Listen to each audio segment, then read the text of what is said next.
હવામાન નિષ્ણાંત અંબાલાલ પટેલે આગાહી કરી છે। હવામાન નિષ્ણાંત અંબાલાલ પટેલ દ્વારા આગાહી વ્યક્ત કરવામાં આવી છે। આ સાથે જ આજથી 4 દિવસ રાજ્યમાં વરસાદની સંભાવના।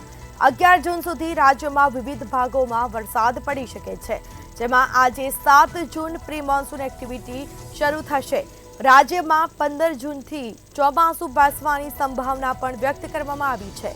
તો 30 મેના રોજ કેરળમાં ચોમાસું પહોંચ્યું હતું। 12 થી 15 જૂન સુધીમાં ગુજરાતમાં વરસાદ આવી શકે છે તેવી અંબાલાલ પટેલે આગાહી વ્યક્ત કરી છે। ખેડૂતો માટે વાવણી લાયક વરસાદ રહેશે। અંબાલાલ પટેલે આગાહી કરી છે વરસાદની। રાજ્યમાં વરસાદની સંભાવના। આજથી 4 દિવસ રાજ્યમાં વરસાદ પડી શકે છે। તો 11 જૂન સુધી રાજ્યમાં વિવિધ ભાગોમાં વરસાદ પડશે। આજે 7 જૂન પ્રી મોન્સૂન એક્ટિવિટી પણ શરૂ થશે, જેમાં રાજ્યમાં 15 જૂનથી ચોમાસું બેસવાની પણ હવામાન નિષ્ણાંત અંબાલાલ પટેલે આગાહી વ્યક્ત કરી છે। બીજી તરફ 30 મેના રોજ કેરળમાં ચોમાસું બેઠું। 12 થી 15 જૂન સુધીમાં ગુજરાતમાં વરસાદ પડે તેવી હવામાન નિષ્ણાંત અંબાલાલ પટેલે આગાહી કરી છે। તો ગરમીથી પણ લોકોને રાહત મળશે। આજથી 4 દિવસ રાજ્યમાં વરસાદની સંભાવના। તો 11 જૂન સુધી રાજ્યમાં વિવિધ ભાગોમાં વરસાદ પડી શકે છે। આજે 7 જૂન પ્રી મોન્સૂન એક્ટિવિટી પણ શરૂ થશે। તો આજથી પ્રી મોન્સૂન એક્ટિવિટી છે તે શરૂ કરવામાં આવશે।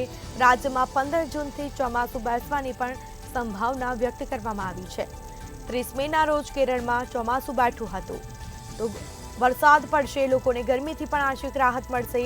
ગરમીથી લોકો ત્રાહિમામ પોકારી ઉઠ્યા હતા, પરંતુ હવામાન નિષ્ણાંત અંબાલાલ પટેલે આગાહી કરી છે આજથી 4 દિવસ રાજ્યમાં વરસાદની સંભાવના વ્યક્ત કરવામાં આવી છે।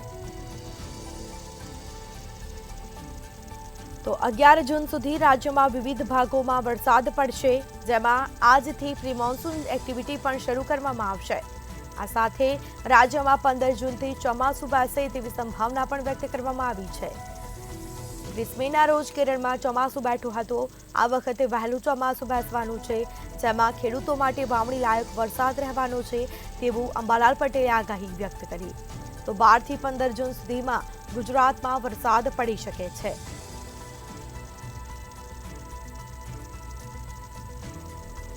તો રાજ્યમાં 15 જૂનથી ચોમાસું બેસવાની સંભાવના હવામાન નિષ્ણાંત અંબાલાલ પટેલે વ્યક્ત કરી છે।